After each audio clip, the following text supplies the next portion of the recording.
வைரத்தை வந்து அவங்க பார்க்குறாங்கன்னா என்ன பண்ணுவாங்க, முந்தி தான் அந்த காலத்தில் தான் பூத கண்ணாடி லென்ஸ் வச்சுருப்பாங்க. இப்போல்லாம் கண்ணுக்கே இருக்கும் அந்த ரவுண்டாக, அதை கண்ணு போட்டு அதுக்கப்புறம் அவங்க வந்து பார்க்குறாங்க இல்லையா? அதுபோல் நீங்கள் கூட யார் டைமண்ட் என்ன செய்யணும், நீங்களே பூத கண்ணாடி, அந்த நீங்களே உங்கள் டைமண்டை பார்த்துக்கணும். ஏன்னா டைமண்டில் ஏதாவது ஒரு தோஷம் இருந்ததுன்னா அதனுடைய வேல்யூ குறைஞ்சிடும். அதை பூத கண்ணாடி தேவை.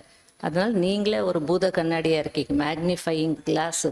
நீங்களே பூத கண்ணாடியாக இருந்து உங்கள் டைமண்டை நீங்கள் பார்த்துக்கோங்க, இதில் தோஷம் இல்லையான்னு பார்த்துக்கோங்க.